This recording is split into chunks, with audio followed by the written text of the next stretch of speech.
All right, ladies and gentlemen, it's episode 12 of season 2 of the Daily Intermission podcast. Exciting episode ahead. We're joined by Greg Pyke, former Buffalo Bill, Arizona Cardinal, Georgia Bulldog. It's been a long week in sports, but joined as always by my co-host Nate. Nate, what's up, fella? We just got absolutely murdered with snow. Yeah. I can't believe it. It seems like back-to-back weekends. It's outrageous. Yeah, we're dealing with like another 40 centimeters, so. Did manage to get the Ozark finished up, though. The snow. And holy smokes, dude. Yeah, man, that Javi guy's such a lunatic. He's such a wild card. You have to reckon that that Ruth or someone is going to take him down. Yeah, well, I mean, the final episode. And skip ahead if you haven't seen it, but, I mean, geez, man. It's wild stuff. Yeah. I actually don't want to talk about it just in case to ruin it for somebody, but. Yeah, okay. Well, yeah, this Javi guy goes on a rampage. Obviously, what's the head of the cartel's name? He's locked up. Navarro. Navarro's all locked up, and the Bird family find themselves in another predicament. So yeah, it's gonna be interesting to see how they close things up in those final 7 episodes. I'm certainly looking forward to it. Love the show, but yeah, man, it felt like a quarantine day for me yesterday. Just as the snow came through the day. From like I think 8 to about noon was when we got hit, so it's like you're pretty much locked inside. Yeah. But the benefit of being locked inside is we had a 1:30 hockey game. Yep. John Gibson stood on his head against the Holy Senators. smokes, didn't he ever? And then a huge PGA Tour event. But man, the coverage for the PGA Tour event was such a joke. We'll get into that later on in the PGA Tour. But the biggest news that kind of broke yesterday was some of the biggest NFL reporters were saying that Tom Brady has called it a career. Twitter's going wild, Instagram's going wild, and I'm just not sure that's the case. Yeah, it doesn't seem like it. I feel like what's happening is I think he is done, but he kind of wants to do like a formal thing before it gets like leaked online. But at the same time, you don't know because, reports came out that he's done. And then what was it? His agent said, well, that hasn't been confirmed.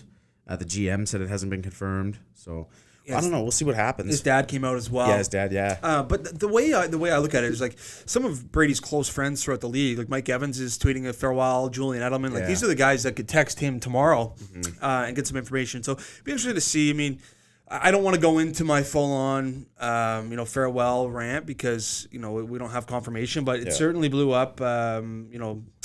The social media platforms. I mean, how could it not? We're talking about the greatest quarterback of all time. I mean, a guy that has been pretty much the face of the NFL for the last 25 years. So it'll be exciting to talk about. But we got conference championship weekend coming up, Nate. It's going to be super exciting.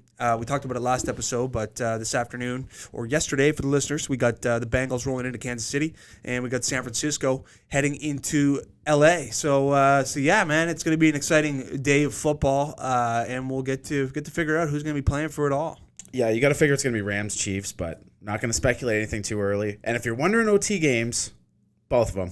Yeah, I'm on both of them. Okay. You got 2, so I was like, all right, we'll go with the. May as well take a gamble on both. Oh, yeah, okay. One of them's got to go. I might have to pop on that as well. I would think that the one that for me would be is going to be San Fran in LA. They've played. Yeah. I think San Francisco's beaten LA the last 6 times they've met. Okay. And obviously, too, we all remember in Week 18, the Rams were up 17-0 and San Francisco stormed back. But I think it's really going to come down to the play of Jimmy Garoppolo. I mean, the San Francisco defense has been, off the charts good. There's Nick Bosa guy and Fred Warner. But yeah, I mean, if Jimmy Garoppolo can get it done, I mean, he put up 6 points against Green Bay. I mean, their special teams came out on top and he couldn't find the end zone, was throwing picks. So we'll see. We'll see what Jimmy Garoppolo's got. It's going to be an exciting day in football. Nate, I did want to reflect back on the national championship in the NCAA. I mean, what an electric win that was for Georgia. Georgia winning its first national championship, I think, since 1980. It was their 3rd all time, and against the Goliath of Alabama. And both of these teams produce NFLers year after year after year. But to kind of pick apart that win and what that meaning was for Georgia alumni and talk about what the life is like at Georgia, we're joined by Greg Pyke. Well, Nate, as we were talking about the national championship and the big win by Georgia, we're now joined by former Georgia Bulldog. Offensive guard. I think he played a little tackle as well, and then a little bit of time with the Bills and the Arizona Cardinals. Greg Pyke. Greg, how you doing, man? Thanks for joining us today. I'm doing well. Thanks for having me on. I jumped at the opportunity to come on your guys' show and, talk a little bit about my Bulldogs. It's been 41 years since we got our last national championship. And this year, the boys were able to, pull through. And I'm a little jealous I wasn't able to get down there to Athens and celebrate with them. But maybe next time. Hey, listen. So you weren't at the game, unfortunately, but tell us a little bit about the camaraderie, about being a Bulldog, and kind of the alumni family and what that meant for the Georgia alumni by winning that championship. Yeah, so I definitely stayed up and watched the game the whole time and yelling. My girlfriend was not happy when I was yelling at the TV when it came to midnight. It was tough getting up in the morning, not because I partied too hard, is because I stayed up past 1 o'clock on a school night, and had to get in the next morning. But all my buddies and us were texting, and just which that turned into sending old photos of us in college, and I don't have any to share on here, and that's a good thing.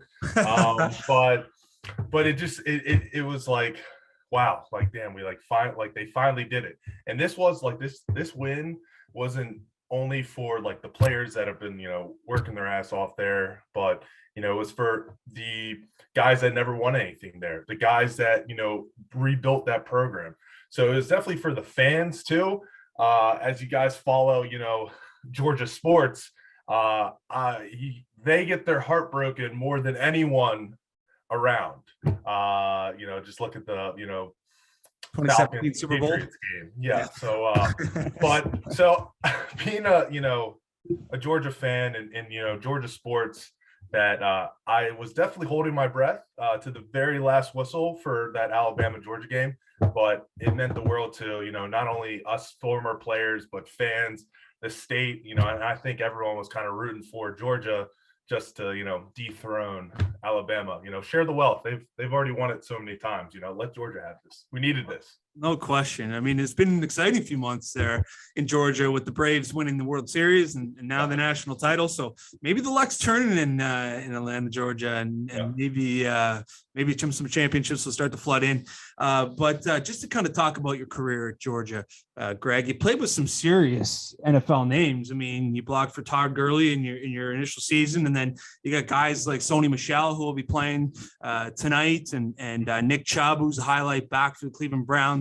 Isaiah McKenzie, who had a great kind of last few weeks for the Buffalo Bills, and Isaiah Wynn, who is a tremendous tackle for the Patriots. But just tell us about your relationship with your teammates there, and do you still follow along with their NFL journeys? Do you still stay in contact with these guys? Of course, and I definitely stay in contact more with the O-line type guys, Isaiah Wynn, David Andrew, who's the starting center for the Patriots as well. So that's pretty cool to see two University of Georgia offensive linemen starting on the Patriots offensive line. But yeah, I mean, I try to stay in contact. We're in, group me's and, text messages, everything like that. But it's been amazing to see that. And I think Georgia football put something out where it was like, there has always been at least one or a few Georgia football players that have always played in the Super Bowl every year. There's always a guy that's, out there. And it is fun to see and watch those guys, because you're like, oh, I remember when, so-and-so did this, or, that guy's come a long way from, being a free agent now to, a 3-year starter in the NFL, which is pretty amazing. Unfortunately my journey was, a little shorter than theirs, but I had great experiences. I was in Buffalo and then Arizona. So really two different temperatures and weather. But I wasn't there that long. So, but I appreciate, the journey and everything that it taught me of, especially when I got released from Buffalo. I was like, do I hang it up? But I was like, no, you don't want to have any regrets. You want to look at yourself in the mirror every day, you wake up and be like, what? I did everything in my power to, try to make a better future for myself. And it didn't work out. And then you have to move on with the, new chapter in your life, where for me, it's now coaching and teaching at the old school that I went to and attended for 10 years. Cool. Okay. All comes full circle. Do you have any cool stories with some of those guys like Sony Michel that you're comfortable sharing? Sony, Nick. First off, those running backs, when we had like a stable, they make us look very good up front. Block, for a little bit, they could really make you really good. But I'm trying to think of stories. I mean, Nick Chubb and Sony, they were very quiet guys. Nick Chubb probably didn't say one word during a game until I heard him say, like, hey, let's go, like when we're like about to score a touchdown. I was like, Nick, you talk? I was like, oh my God, I thought you were mute. But he's deceivingly funny. And, what he says is always a funny thing. I haven't talked to those guys in a good bit, but I mean, I remember those in college that, those were the hardest working guys we had, our running backs and a stable of them. But they definitely helped us, make us look really good up front when, you got Todd Gurley, who is probably one of the best backs I've ever seen, run. And Nick and, Keith Marshall and, Sonny, all those guys just, as offensive linemen, if you do your job, they say, we're only going to hold our block for a few seconds, and then they really much do the rest. So, you're not trying to get a hold or do anything like that. And they're making us, look much better. Yeah, well, what's that feeling like after a Nick Chubb 40-yard run, bringing it back 10 because you were holding the guy? I can't feel too good. No, it can't. And, especially when they put it up on the Jumbotron and they play it over again, you're like, I get it. I messed up. That was I got lazy that play or I was tired. And, you usually get nice cussed at, once you get to the sidelines. But if you're able to score again, it kind of cancels it out. For sure. So, you don't never. That's the thing about offensive line play is you could have 100 snaps in a game. That's a lot. So like 80 snaps in a game. And if they call your name once, you played terrible, right? You gave up a sack and a fumble. But what about those other 79 snaps that you did your job, blocked your ass off and everything like that? That's the thing with offensive line play. It's like if they don't call your name, that is a good thing. That means you're not on the Jumbotron getting, stripped fumbles and making your quarterback look out at, his ear hole and carted off the field.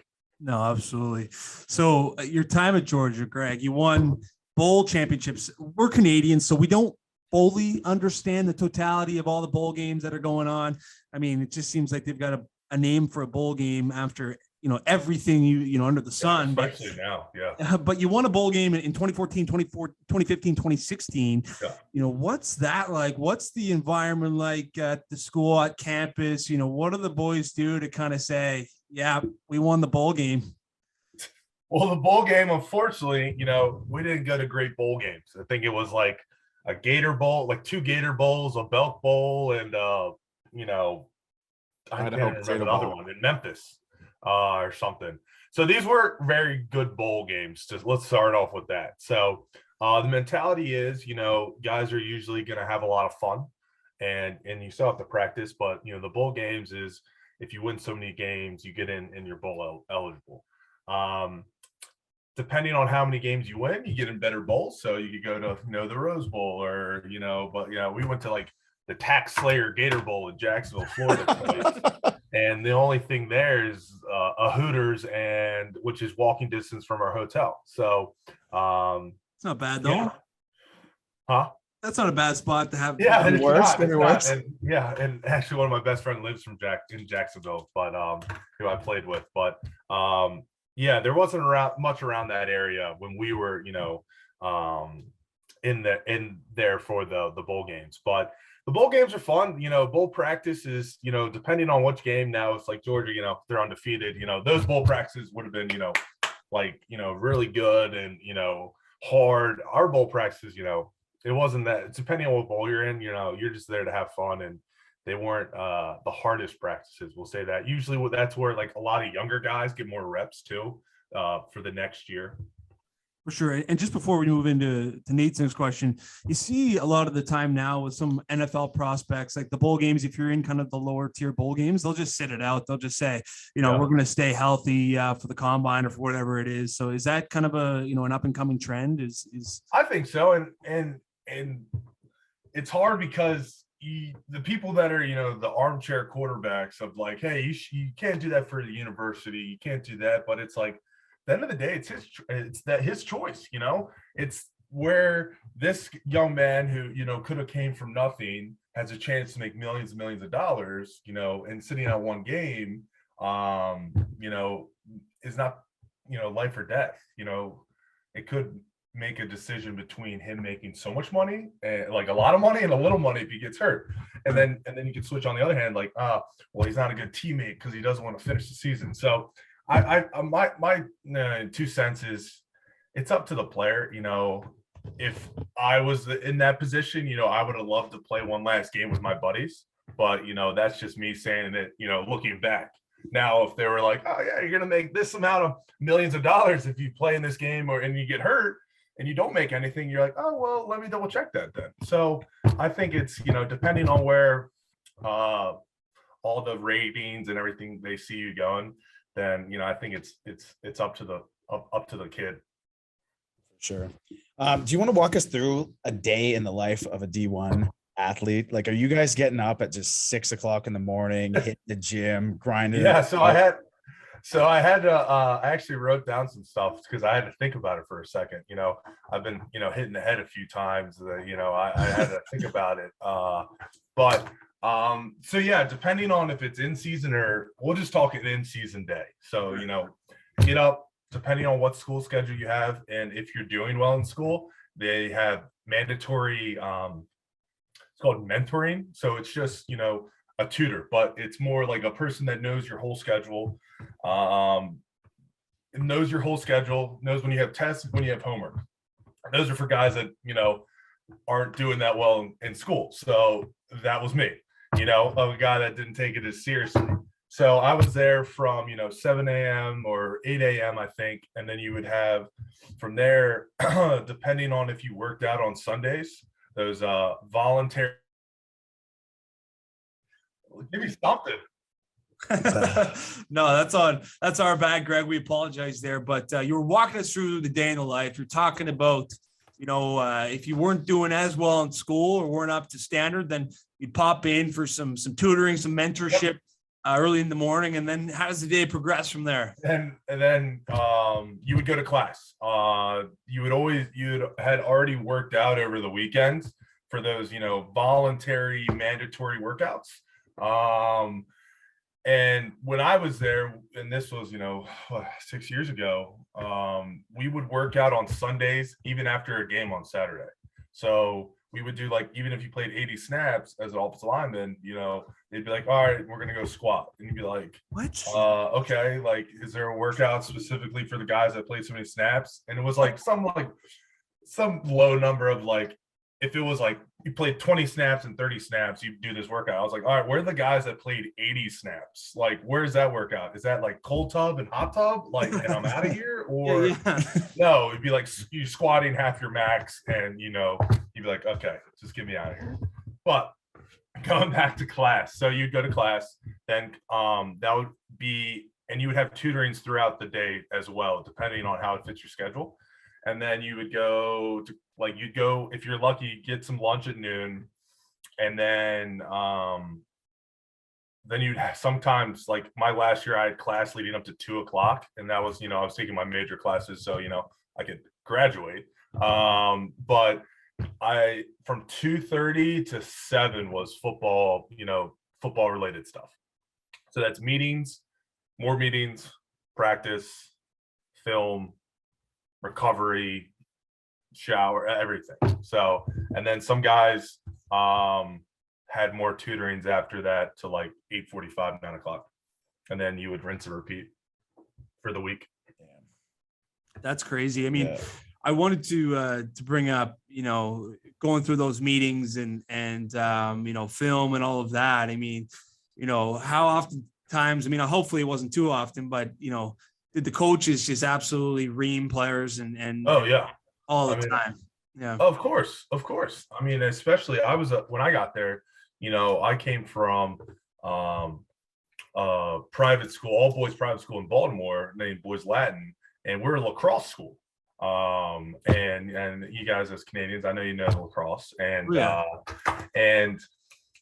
so like when I got down there, and luckily I was just very, you know, God-given talent, blessed with athleticism and, you know, football, and I was gonna think about playing lacrosse at, you know, some D1 places, but I was like, football, like I would always get, you know, penalties in lacrosse for hitting guys, and I was like, because I was just too damn big, and you know, then I wanted to play a sport not only where it gives you full scholarship. Lacrosse doesn't give you full scholarships. Maybe they do now, but back then they didn't. And in a sport where they incentivize like hitting people, and like you could get away with like murder on the field and it's legal. Like sure. That's being violent out there. That's what but yeah, so going back to some of those meetings, I mean, I still get like goosebumps like thinking about it. Like, as a freshman coming in, you have like, you're watching film, and I think the biggest thing is, a new guy coming in or a new person coming in, student athlete, is time management. Especially at, if you're at Georgia, top tier, D1 football or D3, regardless of if you're a college athlete, you need to have good time management. Sure. And because there's always stuff you need to be doing, and there's always stuff you should be doing when you're out, rather than out drinking beers with your buddies.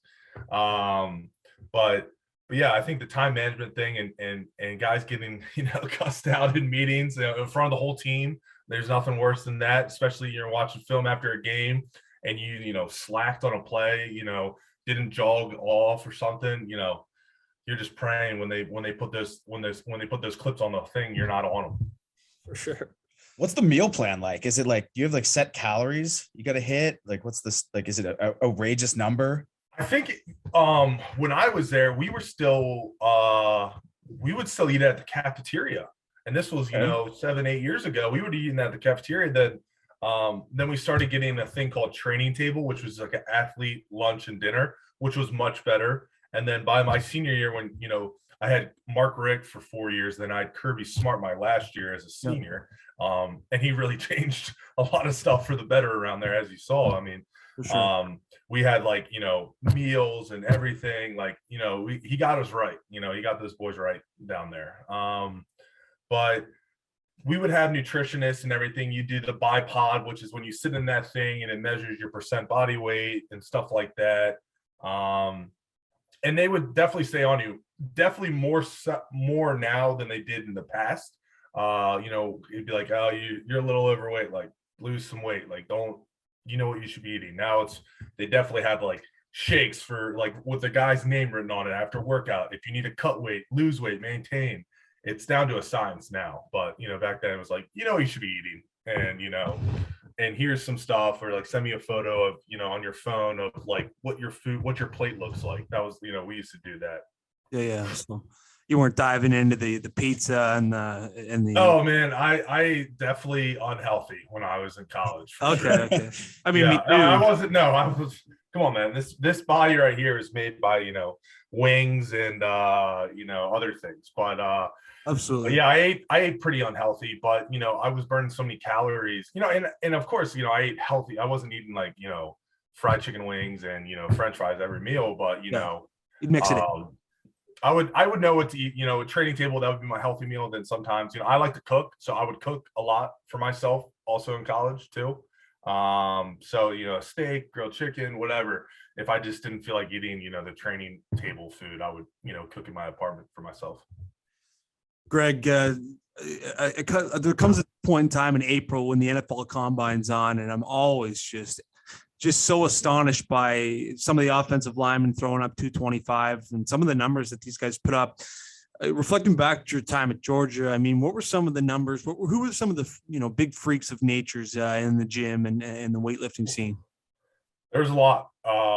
Definitely when I got there, talking about myself, I mean, I took that freshman year and I redshirted and I just worked out. I mean, I was a guy that needed to hit that weight room and got so much stronger.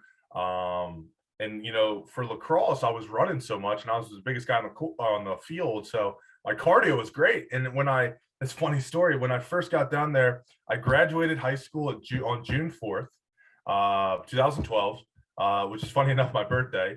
And then I had the car packed and I drove down to Georgia I left graduation and drove down to Georgia with my parents. Cool.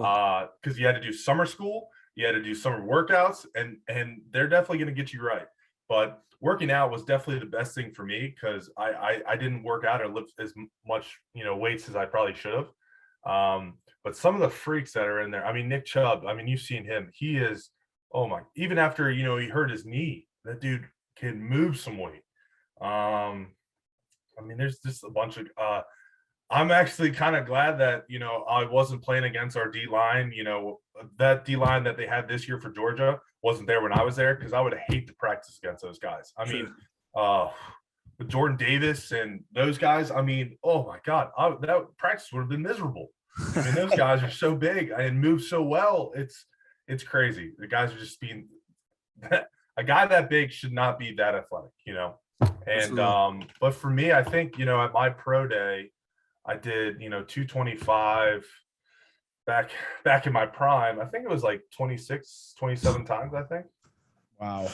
And I could not do that now. I still work out a little bit, in our weight room at school. And, and I coach the offensive line in my high school program. So I always get in there and work out with the guys, and they're like, Coach Pyke, like, how much can you do? And I'm like, I don't know, man. Like, I'm not trying to get underneath those Olympic lifts. I'm never doing an Olympic lift ever again. I'll do bench and squat maybe a little bit, but that's more so just to keep the flexibility and, keep everything moving right. But, I can only imagine some of the stuff. I mean, I can imagine the stuff we used to do back then. And it was like, moving how much weight we used to have on our backs and stuff. Oh, I do not miss those days. So so you say 225 or 26? I mean, that's insane. But talk about your bench and dead, or your squat and dead. How much weight are we talking here? Oh, Brett? yeah. So squatting, so there would be charts on, like, the platforms, and they'd be like, you'd have your name or number, and you'd be like, all right, this is your max. And then they would work it backwards of, today's workout is going to be, 50% of your max or 75. And it was all color coded, made it really easy for us to read and be like, all right, you do this weight and that weight.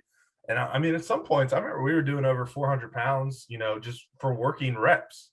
And, that, I mean, my back just hurts thinking about that right now. But, I mean, the squatting, the cleans, the deadlifts, man, I mean, we used to just, you didn't know any better. They'd be like, all right, lift this. You'd be like, okay, just, get down and just do it.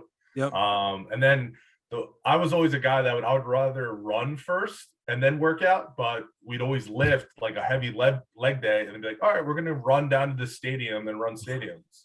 And you're like, okay, well, there goes my leg. My leg's already shot because I just maxed out on squats. Yeah. The Jello.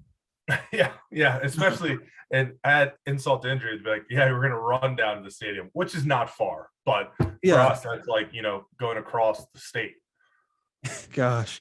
So Greg, after your time at Georgia, you mentioned earlier, you went on to have a brief stint with the Buffalo Bills and the Arizona Cardinals. What were some of the major changes when going from NCAA Division I football to the National Football League? Well, I was very lucky of coming from, the SEC. And I'm very biased in the fact that SEC is the best conference in college football. Yep. As we see by the, the playoffs and the championships every year. And I think the change was not so much like the practices are a lot easier. The time that they do, the NFLPA, make sure that the NFL players are taken care of. And the one thing that I really thought of was like, I just get to play football right now. Like, I don't have any schoolwork. Like, being an NFL player, I mean, that's a great gig. Of course, you're putting your body on the line. You're working. You're trying to make a team. It's a cutthroat business. I mean, the business aspect of it. But along with the practices, everyone's very good there. There's a reason why they're there in the NFL. They're the best of the best. But practice-wise and, film, wasn't much different from, working out wasn't much different from anything that I did at Georgia. I wish I could have stayed around, made a nice career out of it. But, that wasn't in the cards for me. But I'm able to, watch my buddies on, especially today, and watch them play and compete. Absolutely. No, I want to know in terms of playbooks. I mean, obviously you're dealing with pass pro and your run blocking and everything like that. But, was there, a big jump from the college scene or did Kirby have you pretty dialed in with, what type of pass protections and run blocking you should be equipped with? Yeah, I think that was probably not the biggest change, but one of the things that you really had to dial in. And it's not so much you're running different plays, depending on where you come from. I mean, SEC, run heavy, you're setting up the run to then pass the ball for play action, stuff like that, depending on what coordinator you have. But in the NFL, you really have to dial in, because there's a lot of things that had like they would call kills. So they would name 2 plays in the huddle, and it'd be like, an inside zone right, kill, in a power left, or a play action rollout left. So, you'd have to really dial in, because they'd be like, all right, I'm going to make my combination calls, where it's just like, the front side tackle and guard are going to work together to block this down lineman to the linebacker. And then it's like, all right, like, well, they're bringing pressure here. So the quarterback be like, kill. And you'd be like, oh, damn, like, what the hell did he call in the huddle? Like, what was the play? And it's like, oh, power left. And then it's like, by the time it's like that, like, you have a few seconds to realize it. You make all the different calls across the board, and then you got to go. So it's really, you have to be dialed in every single play, the code words. Plays in college, we had a lot of them. And depending on what offensive coordinator you had, I had Mike Bobo, who was great, who's actually now just got rehired back at Georgia as an analyst. And he played there as a quarterback back in the day. And he would do code words. So we would have numbers and names for things that, if that number or name told you the whole play. So you had to really be dialed in and remember those and study those. I mean, we used to have the playbook, that thick of, stuff that you use. But on the other hand, you have your bread and butter plays, and then you could have a lot of wrinkles and different formations out of that. It doesn't really change much for, if we're doing an inside zone, but there's a sweep motion, fake sweep in the backfield, and it's a rollout past the tight end. My blocking up front, I hear inside zone, we're blocking it inside zone. Yeah, that's it. That's where you stop listening. Yep. So it's not much different. It's a lot of the back end. So once as offensive lineman, offensive linemen have to be the smartest guys on the field, next to the, goes quarterback, center, rest of the offensive line, all those guys have to be smart. You have to be smart to play the offensive line, because you got to know everything, especially if you get to an older, the NFL of guys, being able to read, what the corners and safeties are doing, even as a tackle, and they might bring pressure, or watching film. You got to watch a lot of film, because they're dialing it up every Sunday, every day in practice, especially in practice in the OTAs. Guys are trying to make teams, and they're going hard, so you have to really dial it in and compete. Greg, you see oftentimes Tom Brady, I'm not sure if he's going to be concluded his career or not, but he would oftentimes point out the middle linebacker, 52's the Mike, and David Andrews does it as well. Does that kind of stabilize or educate the O lineman in terms of, which guys which in the defensive formation, or in the front 7, front 8 guys, depending on, what the front's looking like? Does that kind of, give out the person you're supposed to be blocking when they point out the middle linebacker? Of course. And I think I saw something. Didn't Tom retire, or you made a comment? I think he is retiring, but who knows, knowing him, I think he just needs to ride out into the sunset, 100%. Hang out with his family, enjoy his money, all his endorsements and everything, and just, relax. He's proven enough. Exactly. But going back to the point, so the Mike point. So when they say the Mike point, it's the Mike is the middle linebacker. Yep. And that dictates, as an offensive lineman, the center will come up, and for a run scheme, we're pointing that guy, because that's going to start our process as offensive linemen of what blocks we're going to use. So we call it combination blocks. So like a front side, guard and center, and this is what I teach my guys of, at the high school level, but it's stuff that I learned in college. Like that would be like a single block, because it's there's a down lineman, and we're going to work towards the middle linebacker.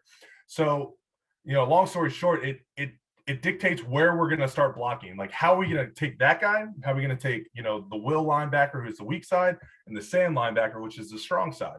If they have a 3-backer box, and that's when you start to get into, how are we going to take care of, the front 7, or, however many guys they have in the box, 8, whatever. And the Mike point, especially in pass protection, is very important, because depending on what kind of scheme and pass pro you have, if the running back's in, a 6-man protection with the running back in, he needs to know, all right, he's the mic. So then I get backside, and then we're going to turn the protection for these two, and then the 4 down linemen. So it really just if we don't know who the mic is, and all hell is going to break loose because we don't know who we're going to block to. So the mic point is very important in the fact that, that's where we start for how we're going to block up front. Cool. Just before Nate kind of dives into some stories you have from the NFL, I want to have some zoom in action. I mean, you said you played lacrosse and at the Boys Latin, but I mean, when the offensive line called a pull and you were the pulling guard, I mean, were you just licking your chops on those plays? Oh, I love to get out in space. Yeah. And I had an offensive line coach that, talking back to film, that I pulled out, and in practice one day. And I mean, the dude looked like he broke my ankles when I went out there and tried to dive it. And my coach said, he went to Alabama. He's like, Pyke, you don't look like a pig on ice out there. You got to get out there and block. And that always stuck with me of like, I think I've said that to my guys, like looking like a pig on ice. But I would always love when we had the pin and pull techniques, tossing the ball out. I love to pull because I could get my depth, and then I'm insert myself in that hole, looking for a linebacker or, cleaning up a block. But I love to get out in space and, cut, one of those corners or something, one of those smaller guys that are, always usually running their mouths. Those secondary guys like to run their mouths. 100%. So it's always good to get up there and pop one of them. So yeah, I'm just gonna touch on what Greg said about like these stories in the NFL. Like, do you have anything that stands out to you, even like if it's a welcome to the NFL moment, like maybe you walked in the locker room and you were like, oh shoot, like this is the deal? I'll say, well, I think one of the first moments of, when I got to Buffalo, having that rookie moment of like, we were in the locker, or not, we were in the team in our offensive line meeting room, like after a practice. And I had, older guys like, Richie Incognito was in Buffalo and I was there. Cool. Older guys like that. And they were like, hey, rookie, like, where are the snacks? And I was like, snacks? I was like, I like had like a bag of popcorn. I was like, here. He's like, no, for the room.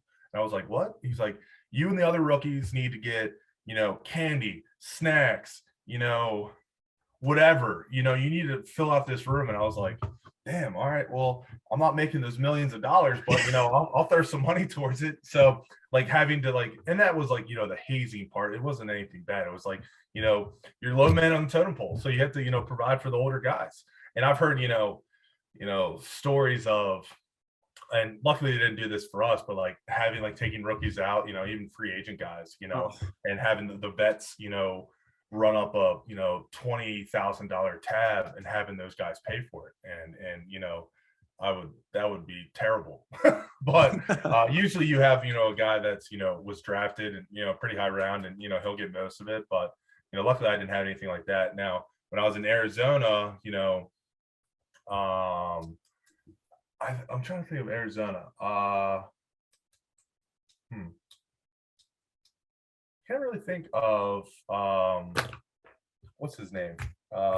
Fitzgerald. Hall of Famer, wide receiver. And I was in the team meeting, and he came up to me, knew my name by, he's like, hey Greg, like how are things going? And I was like, you talking to me? I was like, how do you know my name? He's like, oh yeah. He knew all the rookies by name. He knew where they went to college, and he would have, conversations with them, just the time of day. And that still stuck with me. I was like, who's this guy, like future Hall of Famer, who knows who I am, and just came over and talked to me to see how I was doing, how I was, getting along with, being a rookie, or, being a new player on the team, Larry Fitzgerald, and I was like, wow, like what a stand-up, and he is a stand-up guy, and everyone across the league knows that. But that really stuck with me of, that's so awesome that he came over to me, talked to me, knew who I was, just some random dude that just joined the team a few weeks ago, but he's a very stand-up guy, and but that was pretty cool. What a testament to not only the leader he is, but the human being he is, So. And he doesn't have in his role description that he has to go, make the rookies and practice squad and lower totem pole players feel welcome. But yeah. I mean, that's amazing.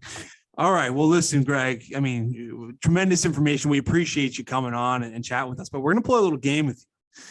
We're going to show you some college logos, and you're going to have to name the team. So this is kind of a segment that we put on our platforms, and Nate and I will show each other logos, and we'll try to navigate our brains and our knowledge to see if we can get it right. When I was before I came on, I saw some videos or the TikToks of you guys doing that. So okay. I was hoping I'd get a chance to come on. Absolutely. Hopefully you didn't see some of the ones were pulled directly from the videos. Yes. Okay. All right, we're going first one, Greg. Oh, that's the Boise State. I got Boise State Broncos. Yeah, you're That's right. correct. That's better than what one I for got. one. I think I said Blue Mountain Steak. Great. Oh, God, I have no idea what that is. No, I mean, I don't even know what to guess. It's Is that like the woodpeckers or something? not a bad effort. It's kind of out of the woodwork. It's the Bakersfield Roadrunners. Roadrunner. That was my next guess. Yeah. All right, here we go. I got you one here. We're staying out of the SEC because I think those would be too much. Oh, that's the Baylor Bears. Boom. Bang. All right, here's one I got stumped with on TikTok. The is that a CU? The or a GU? The something camels.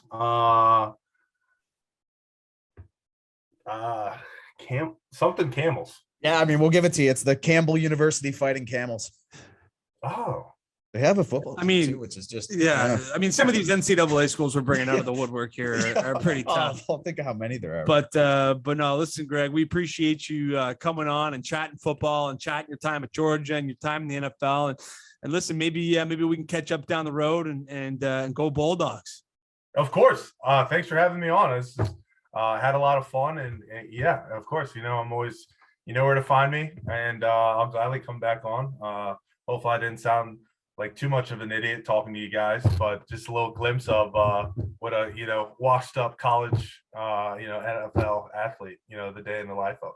Well, we thank Greg for coming on. I mean, what an awesome interview. I mean, just a tremendous guy from Baltimore, Maryland. But Nate, moving on into the NBA, the All-Star starters were announced on Thursday, and we were a little early to the record. We said we'd be pretty rhetorical with who would be starting.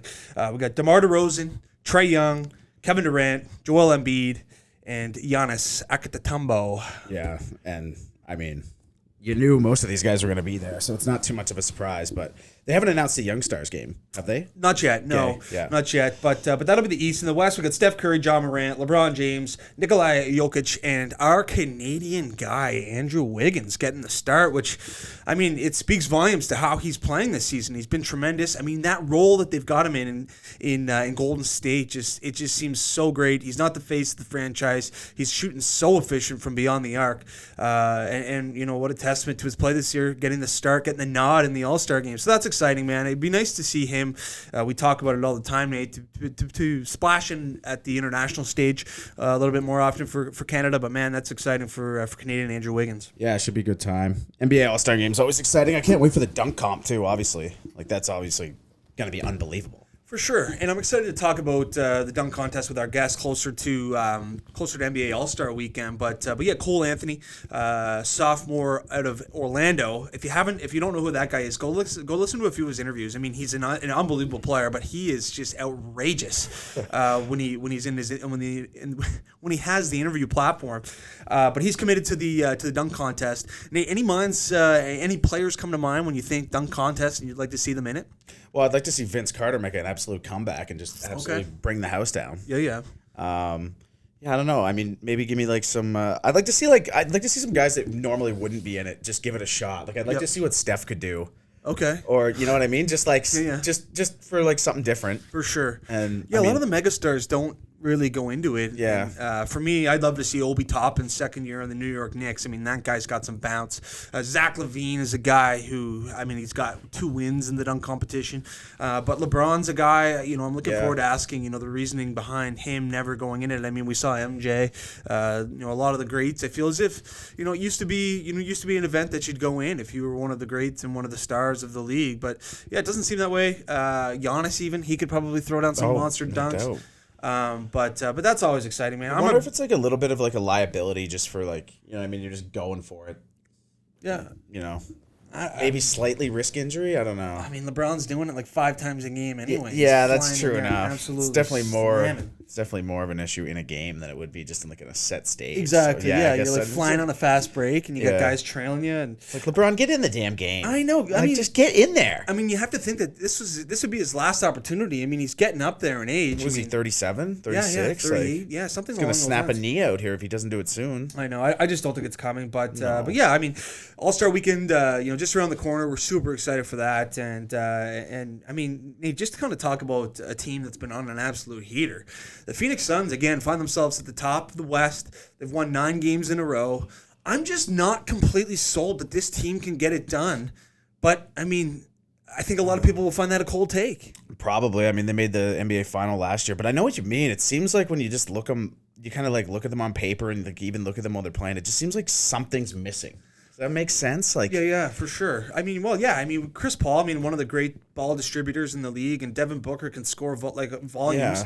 DeAndre Ayton's been awesome at the center position, but yeah, I mean, for me, like I look at teams like even the Bucks and the Nets and other teams in the West, that it just seems like Golden State. I mean, it just seems like they may not be the top dog, but you know what? They may go on another historical run. It could be Chris Paul. Chris Paul might get another chance at it, but for me, I don't feel as if they have that winning pedigree. It could be a cold take, but I don't know, Nate. yeah, no, I see what you're saying. I want them to win though. I really like Phoenix. Yeah. I would love to see them win, but I know it's kind of a long shot. There just seems like there's so many good teams, like you said. I mean, like it's gonna be tough to get through Golden State, Oh, absolutely. and then even if you get through there, it's like okay, you got Milwaukee. Like in the final, like Brooklyn. yeah, exactly. Like Yeah. I mean, Brooklyn could theoretically even be worse to play than Milwaukee. You know what I mean? Like it's Definitely. not going to be so.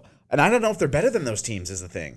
Well, that's just it. Yeah, I mean, for me, I think the team to beat in the grand scheme of things is Golden State. Yeah. This is the team that's won. This is the team that's has a better team on paper than potentially some of their championships. I But mean, maybe even one of the All-Star teams. exactly. Like- That's right. So- Clay coming back. I mean, him and Steph had combined 52 points the other night. I mean, they're finding their stride. I think they're going to be a team to contend with. But Nate, we'll move on into the NHL, and it's been an interesting week in the NHL. Evander Kane finds himself a new home after being waived by the San Jose Sharks. And what a roller coaster it's been for him. Probably a pretty polarizing signing by the Edmonton Oilers, but scores a goal last night in his first game. Like 5 minutes in. Pretty lucky, to be honest. Sure. I mean, the guy hasn't played in like Yeah. the entire season. He just comes in. He's like, "What's up, fellas? I'm back." For sure. It reminded me, I was watching the golf pretty closely, but I was flipping back and forth because when players make a return like that, it was like it reminded me when I was in college of watching Johnny Manziel's first start. It was just something like you don't really know what's going to happen. It was just one of those games you wanted to see. You wanted to see how he looked. Yeah. He definitely looked like he was a little out of shape, a little step behind. But I mean, he's got all the tangibles that you want in a power forward, and playing with McDavid is going to get a lot of opportunity. But Nate, what'd you think of the signing and how you feeling about the Edmonton Oilers moving forward? I don't know about the sign. I mean, they absolutely mangled Montreal. Oh yeah, They crushed them. Montreal is so bad. but it's like an AHL team out there. it's right actually crazy, dude. now. Montembeau. Yeah, I know. Yeah. But he was back up for the Panthers a couple years ago, and it was just never good. And it's like you knew Montreal was going to go grab him. He's French. Yeah. It's like, No, yeah, exactly. you're working perfect. Like, Yeah. But I don't know. I don't know about the signing. Like, I think it's like a good signing for. I mean, what Edmonton needs. It could just completely. I was thinking, watching as they were coming through the, the tunnel to go out. I was like, man, I'm just waiting for this to just completely go south. Yeah. You know what I mean? Like, it's like Edmonton is just so high risk, high reward. Like, it just seems like, you got to go get this guy. But at the same time, it's like, well, if he ends up screwing up and stuff going south, then it's like, well, here we are again, and we still don't have a goalie. So it's like, I don't know. No, this is the last straw for Evander Kane. I'll just walk you through a brief timeline. He was charged with assault in 2014 at a bar, punched a guy in the face in 2016. He attends the NBA All-Star game and skips practice, but We are talking about practice. He was charged with sexual assault in 2016, gambling debt of over $500,000. In 2019, he files bankruptcy last year, and was his wife came out last year and said he was gambling on NHL games. Obviously, was waived by the San Jose Sharks. A lot of uproar there. So this guy, I mean, he's been in the media a ton. Oh yeah. And then there was also when he was calling out Jake Paul again for the boxing match last year. I mean, yeah, he's been a poster boy for the NHL media and on TMZ, but yeah, he's a heck of a player. I mean, you look beyond all the baggage that he has. He can play the game of hockey. So hopefully Edmonton can use him, and hopefully he can straighten things out and he's learned some lessons. I was thinking back to some other stuff that happened too. I remember when Dustin Byfuglien threw his clothes in the shower in the locker room. That happened, and then he had that. I think the first thing that he ever did that was like kind of controversial was when he like took those Instagram photos. And it was just stacks of money on his back doing push-ups. That's right. You're like, holy smokes, dude! Yeah, that's a lot of money to have out for sure. And like up to his ear. Yes, the phone. Yeah, that's right. Yeah, you can find some interesting photos of this character, but he's back. He's rolling, and the Edmonton Oilers are catching back up. They're catching fire again, 4 in a row for them. Going. I'm happy to see Dave Tippett, remain behind the bench because, I mean, you could have been premature and gassed him, but I don't know, man. I think he's a good coach. I think he's got the room under control. I think it was just a little bit of a slump. It happens. It happens. I mean, look at Philly. Yep, for sure. Just snapped a 13-game streak. Nate, Buffalo waives Aaron Dell. He's gone. Wow. I'm not going to say you called it, but you absolutely called it. Like, it's just unbelievable, man. He's gone and, doesn't deserve to be in the league. He's not that good. Craig Anderson got healthy. And if you can't start over Craig Anderson, I think that should give you a pretty good idea of how good you are. Yeah. This guy's like 42 years old or something ridiculous, and he's grabbing your job. So Aaron Dell will smell you later, but hopefully, he goes down to the AHL and somebody on Belleville, like a guy like Scott Saber, and a guy who, tough guy for the Belleville Senators, really, takes care of him. But farewell to the absolute clown of Aaron Dell. Nate, it's been an exciting weekend in Dallas and in New York. Sergei Zubov, obviously the second Russian all-time defenseman scoring. His jersey retired, number 56 in Dallas, and then number 30 was retired. I do believe it was 30 in New York at MSG, Henrik Lundqvist. So a couple legends getting their jerseys retired. Awesome ceremonies. Nate, you look around the league now, and it does seem to be a fairly prestigious honor to have your jerseys retired. Like, I think at teams, and you're like, man, there's like 2-3 superstars, but all of them probably aren't going to get their jersey retired. No. I mean, obviously Alex Ovechkin and Sidney Crosby are two guys. Patrick Kane probably would be another guy. Malkin, yeah. Okay, Malkin. So yeah, that's right. Yeah. Taves probably too in Chicago. Yeah, for sure. There's a lot of guys right now. No, definitely, and I was thinking around like Boston. Like, I mean, I would think that Bergeron and Marchand and maybe even Zdeno Chara, but like that's 3 guys from one era. I know that doesn't happen. I know it starts to add up. Yeah, I feel like Bergeron probably, but it's kind of hard to say. Yeah, I think so. I think so. I think 37. I don't know. I just don't know what how prestigious it is, like how challenging it seems is. like sometimes some teams will just kind of do it just for sport. Yeah, and then other teams are like, okay, because like there's big name guys that didn't have. What was it? Toronto ended up retiring a bunch of people there one year.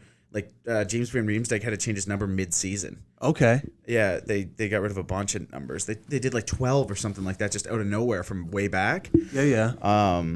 But I'm just trying to think of some other guys who are going to get retired for sure. Like, obviously Pasternak would be way too early to say. Yeah, well, yeah, exactly. Backstrom would be retired by Washington for sure. Yep.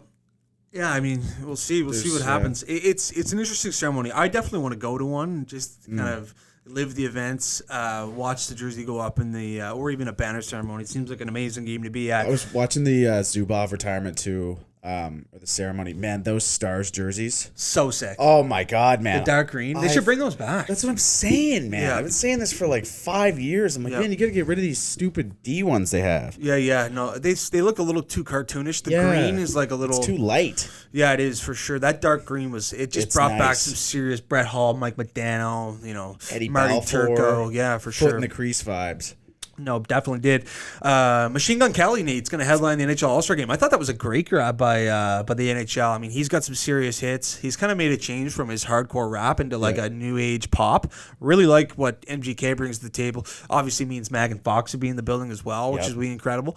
But I'm really looking forward to the All-Star Weekend. I mean, obviously, our guy, Drake Batherson, won't be there. But I was watching some highlights last night of the Hardest Shot competition, like a little compilation. Obviously, the Breakaway Challenge, Fastest Skater. I mean, there are some marquee events, the NHL All-Star Game, that are just really exciting to watch.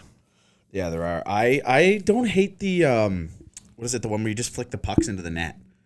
Like the passing? The passing one. Yeah. It's like the little sauce. Dirty thing. sauce. Yeah, I don't hate it. I could see it to like an outside perspective. You'd be like, what am I watching right now? Yep. Like, this is just stupid. But yeah, hardest shot's probably the most notable. Oh, yeah. You'd think. Yeah, it'd be interesting this year to see who's in it because, I mean, Chara and Weber's gone and some guys who have kind of dominated that platform for a little bit.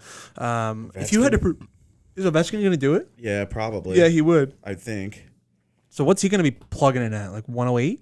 I don't know. Maybe like 106? I always wonder, like, how accurate are those things? I don't know. You know? Well, remember when Martin Firk, what did he put up, like 115? Yeah, it's like, yeah. Well, Marty? Yeah. It's like he Really? can rip him, but like, is it harder than Ovechkin? Like, No, harder than Chara. yeah. It's like The guy's world stick record is a Martin ladder. Firk. He doesn't even have a vowel in his last name. No, but yeah, like you said, Nate. I mean, Marty Firk, that was awesome to watch in the AHL, and I think he does have the world record. I think he does. Yeah. Former Halifax ridiculous. Moosehead. But yeah, we'll be eagerly waiting for the NHL All-Star Game starting next weekend. Nate, it was an exciting weekend on the PGA Tour. Loved the Wednesday start. I loved having golf action on Wednesday. Our guy Richie Fitzenwell almost picked his 5th winner since we've been doing this, but Willie Zalatoris ends up missing a tough putt on 18. The misses birdie putt, had to go to a playoff and missed another putt from a similar range and loses to Luke List, a guy who's been a bit of a journeyman on tour and grabs his first win. So it was an exciting event at Torrey Pines, man. That putt was wild. Yeah, Wild. you referring to the one on 18 before the playoff? Yeah, just snapped left. He couldn't believe it went left. He went on his caddy. I was pulling for Jason Day. Jason Day on the 14th hole holds out for eagle, proceeds to kind of scrap around for a par, and then if you're familiar with Torrey Pines, that 16th hole, it's kind of an awkward angled par 3. He blows it, 30 yards short of the green with a choke 6-iron, and doesn't get up and down. They blows it in the fairway bunker off of the 17th tee, plugs it in the bunker, makes another bogey. So he was kind of out of it. But John Rahm was making a little late push. Sung Jae Im made a little push. Sung Jae Im always makes that push. Yeah, man. He doesn't get much coverage. He didn't get much coverage. Never gets coverage. So yeah, it was an incredible tournament. Torrey Pines. What a venue that was. John Rahm, man, just didn't have his stuff. I could have sworn that guy was going to win. Richard Fitzenwell made a nice point to us yesterday. Giving this guy every week 750 is so outrageous. Yeah. To win a golf tournament, you're given a 7.5 multiplier. That for me just seems so outrageous. Well, every week with it too, right? Like 750 is, when you look at, like, it seems like a pretty reasonable number if you maybe don't look at golf odds a whole lot. But man, like most of the odds are, you look at what Spieth would have came in at like 28? Yeah, exactly. Right? Yep. I had Scotty Scheffler, he was like plus 2,000. Like most of them sit around like plus 2,000. Yeah. Like it's rare to see guys get down to like 15 is usually your favorite. Yeah, so it's below like to cut 10. that in half. Yeah, it's outrageous. Yeah, below 10's outrageous for sure. I did want to talk about the TV coverage. So, yesterday, 3:30 to 5:30, it's on the Golf Channel. Did a great job. Now they transfer over, if you're familiar with, any golf event, they'll transfer over to national TV. So go over to CBS to watch. They're playing, every channel in that lower, 400, 600 range is playing just the live updates of the storm. And I was screaming at the television going, there's a weather channel for people who want to follow this. I don't want to know what's going on in Boston, downtown Boston, what buses are canceled, what the cleanup crews are doing. Like, I want to watch the golf. It's getting insanely close. And yeah, I was so rattled. The TV coverage for golf still is just awful, even online. Like, as soon as the golf event starts, I've got guys who are in my DFS lineups who I have outright bets on. I want to watch them play. They've got to do a way better job. This golf TV, it's terrible. You golf can't even TV is access the it. worst thing ever, man. It is. So I was going to say, I don't have cable, so it's like, okay, well, let me throw on golf TV. You can't even do anything, man. Yeah, you can watch you the get featured highlights groups and stuff. It's garbage. Yeah, you get the featured groups, but it's Yeah. like, man, I want to, how hard is it for them to just, set up an app? There's a camera on everybody. You can do your selected guys you want to watch, and you just do it like that. You can literally have your DFS lineup set up for the entire week and just watch those guys. You have and a few other notable guys, right? They're missing so much opportunity in the golf space. But yeah, we'll see if anything changes, Nate, there. like you said, I mean, that Golf TV app is a bit of a joke, but Bit of a joke. next week we've got the Pebble Beach Pro-Am. Pebble Beach, obviously maybe the most famous golf course on the planet in California. Another great field. I've been sniffing around for some one and dones early. I mean, a guy like Jordan Spieth is playing, and there's a couple horses for the course. I know Richard Fitzenwell might be a little high on Ted Potter Jr. Okay, so guy who might be grabbing myself some Ted Potter Jr. then. Yeah. No, I'm just joking. I mean, he's a bit of a clown act when it comes to. He won the golf tournament a couple years ago, but yeah, we'll see what happens at Pebble Beach. There will be a few horses, but I'm not fooling around anymore. No, I'm riding top 20 players for the rest of the season. Yeah. Oh, me too. Yeah. Yeah.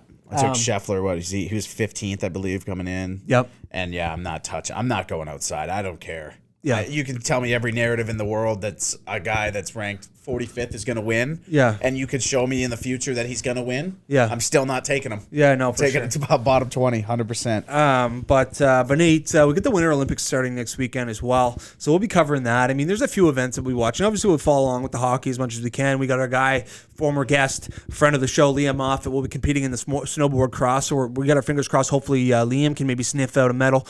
But the biathlon, I mean, there's so many obscure events going on in the Winter Olympics, but we'll be following along. We'll be bringing in the news. Yeah, for sure. Looking forward to it. There's so many cool events too. Like obviously the hockey takes center stage. Yep. But there's so many little cool things like the luge. Yeah, that's The right. luge Bobsled. is an The absolute Jamaican bobsled heater. team's The making a Jamaican- return. Yeah, we haven't talked about that yet. The Yep. Jamaican bobsled team has returned to the Olympics. One must question where they practice. One must question how it's even technically Jamaica. Like from where they just practice. Like you ain't practicing in Jamaica. There ain't No. a lick of snow. Yeah, no, But- exactly. But that'll be cool, man.